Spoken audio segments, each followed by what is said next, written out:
Manipulators throw temper tantrums like a toddler. Very few people get to witness the temper tantrum that a manipulative person will throw.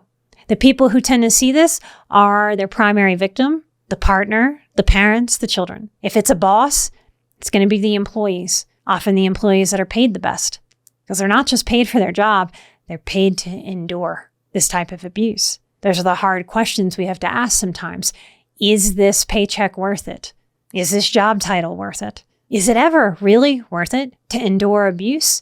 And we each have a different system, a different experience, a different psychology. We each have to evaluate the messiness of this human experience and condition. Very few situations are perfect. Humans are messy people. Humans may lash out at each other. Humans will show each other their bad behavior. We all are tasked with figuring out enoughness, the amounts that are reasonable to tolerate, the amounts that are unreasonable to tolerate. The tantrum, when we see an adult tantrum, and I do have an episode where I encourage you to tantrum.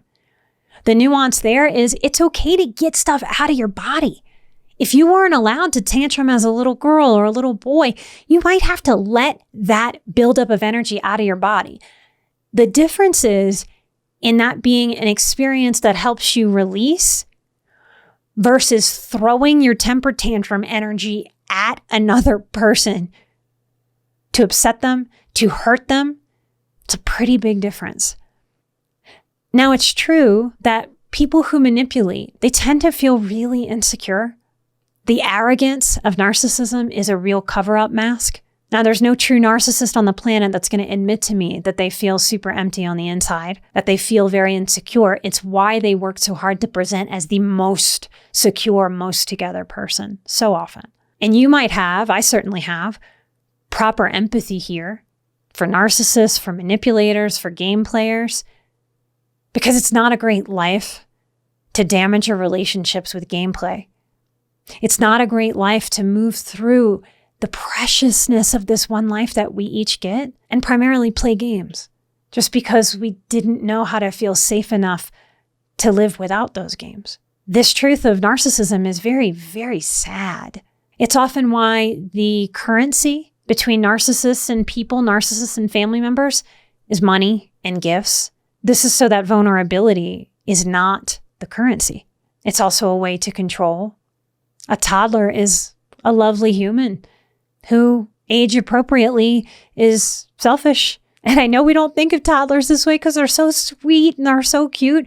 But psychologically, I'm going to make the argument that small children, they're kind of low empathy for their parents because they haven't developed it yet. If they're upset, they don't care how tired mama is. Don't even have a concept of it. If they scream for 48 hours and that mom is so raw, that dad is so raw, that child doesn't have the development yet to consider another, to go, oh, geez, maybe I should take a deep breath because mom seems really worn out.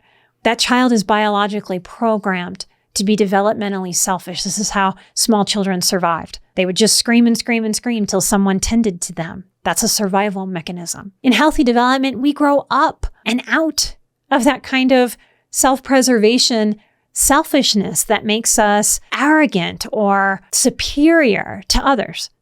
It's okay. It's even healthy to have empathy for the struggle in a low maturity person. It's okay to have compassion for whatever trauma created a low maturity, high game playing, manipulative human being.